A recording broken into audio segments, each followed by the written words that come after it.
Desde 2003, la clasificación de la insuficiencia cardíaca del American College of Cardiology y la American Heart Association está planteada en una sola dirección, es decir, el paciente evoluciona hacia los estadios más graves de la enfermedad con muy poca posibilidad de reversibilidad. Este esquema significa que el paciente debe ser tratado según lo que indiquen las guías para cada estadio en el que se encuentre, aunque parezca que regresa, por ejemplo, de una etapa C a la B, de sintomático a asintomático, lo correcto sería continuar con el abordaje propio de la etapa C. Este concepto recalca la importancia del tratamiento temprano y con dosis elevadas, ya que hay un fuerte componente neurohormonal en la insuficiencia cardíaca. Sustancias como el péptido natriurético atrial, la renina y la epinefrina se encuentran aumentadas en los pacientes con la enfermedad. Existe una relación proporcional entre el aumento en la concentración de estas sustancias y el riesgo de mortalidad, es decir, que los pacientes con mayor activación de estas sustancias tienen menor sobrevida. Pero las hormonas y neurohormonas no solo se encuentran aumentadas en la sangre, también se hallaron aumentos significativos de estas sustancias a nivel local en el endotelio. El Dr. Narula y su equipo demostraron en tejidos infartados en ovejas que las zonas lesionadas presentaban un aumento de la concentración local de enzima convertidora de angiotensina y de receptores de angiotensina. En análisis posteriores, pudieron constatar que los receptores de angiotensina presentaban un upregulation en los fibroblastos. También ocurría lo mismo en los miocitos. Esto se podía traducir en una mayor actividad de dichas células y, por lo tanto, en un factor que contribuye al remodelamiento cardíaco. Siguiendo con sus investigaciones, se pudo rastrear con técnicas de marcación bioquímicas los momentos en los que la proliferación miofibroblástica era mayor, es decir, cuando el upregulation de receptores de angiotensina tenía su pico de actividad. Así encontró que a las 2 semanas tras un infarto, la actividad proliferativa era mucha. Por eso no se puede retrasar el inicio del tratamiento. Durante la internación por un infarto se debería comenzar con la medicación y no esperar a que el paciente regrese a la consulta de control para medicarlo. El inicio temprano de los fármacos tras un infarto reduce la remodelación cardíaca. Los pacientes tratados con losartán más captopril producen menos colágeno nuevo en el área afectada que aquellos que son tratados con una sola de las dos drogas o que directamente no son tratados. La combinación de losartán más captopril logra que el colágeno nuevo se convierta en colágeno organizado en 3 semanas, reduciendo la presencia del colágeno desorganizado, que es uno de los culpables de la remodelación patológica del corazón infartado. Todos estos hallazgos fueron cambiando el paradigma sobre los medicamentos cardiológicos vinculados a la regulación de la angiotensina. Pasaron de considerarse reductores de la pre- y postcarga y vasodilatadores a catalogarse como antagonistas neurohormonales. Y los buenos resultados que obtuvieron al reducir la mortalidad de los pacientes los ubicaron como una elección lógica para el tratamiento de la insuficiencia cardíaca. Así lo demostraron Garg y colaboradores en 1995. Este cambio de paradigma en el tratamiento también modificó la forma de ver a la enfermedad, por lo que surge la pregunta: ¿estamos ante una miocardiopatía o una mioneurocardiopatía? Los estudios bioquímicos sobre la unión neuromuscular han constatado que los pacientes con insuficiencia cardíaca tienen hasta 100 veces más norepinefrina en el espacio sináptico que lo normal, pues la neurona intenta sobreestimular al miocito para mejorar la fracción de eyección. Parte de esa norepinefrina que no es utilizada ni reabsorbida por la neurona pasa al torrente sanguíneo. El exceso de norepinefrina estimula en demasía a los receptores beta 1. Por lo tanto, el organismo pone en marcha mecanismos que detengan esa sobreestimulación. Uno de los mecanismos es la beta-arrestina.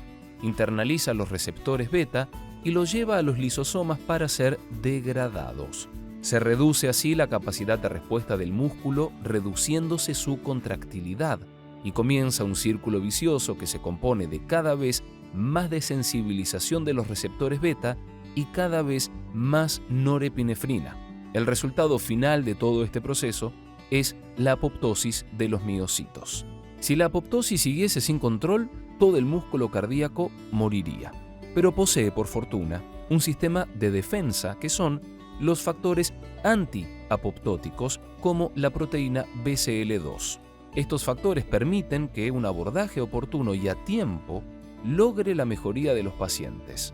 El miocito puede defenderse e interrumpir la apoptosis tras un infarto, pero para eso necesita ser ayudado por el tratamiento médico.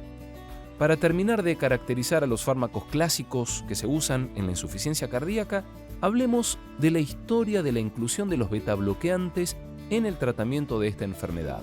En sus inicios había reticencia a su empleo hasta llegar al estudio SAVE. En el estudio SAVE se encontró que los pacientes postinfarto medicados con un inhibidor de la enzima convertidora de angiotensina más un betabloqueante tenían una mortalidad de 13,3%, mientras que si no recibían ninguno de los dos, la cifra ascendía al 27,7%. Del mismo modo, la combinación era más efectiva que cada fármaco por separado. Luego otros estudios confirmaron estos datos. Con base en estos hallazgos, un bloqueo adrenérgico completo es mejor que hacer un bloqueo selectivo beta 1.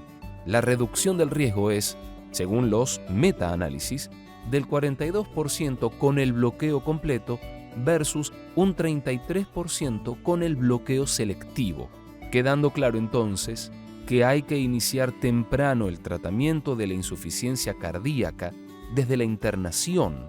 La pregunta sería, ¿con qué iniciar? ¿Es mejor un beta bloqueante o un inhibidor de la enzima convertidora de angiotensina? El doctor Narula remarca que lo importante es el inicio temprano. Sin embargo, el campo de la terapéutica en la insuficiencia cardíaca no culmina en los fármacos tradicionales que fueron comentados hasta ahora. Hay 3 nuevas aproximaciones que resultan prometedoras: los agonistas de los receptores de los mineralocorticoides, los inhibidores de la neprilicina y los inhibidores SGLT2. Los agonistas de los receptores de los mineralocorticoides cuentan con bastante evidencia a su favor. Diversos estudios los valoraron en diferentes etapas de la insuficiencia cardíaca.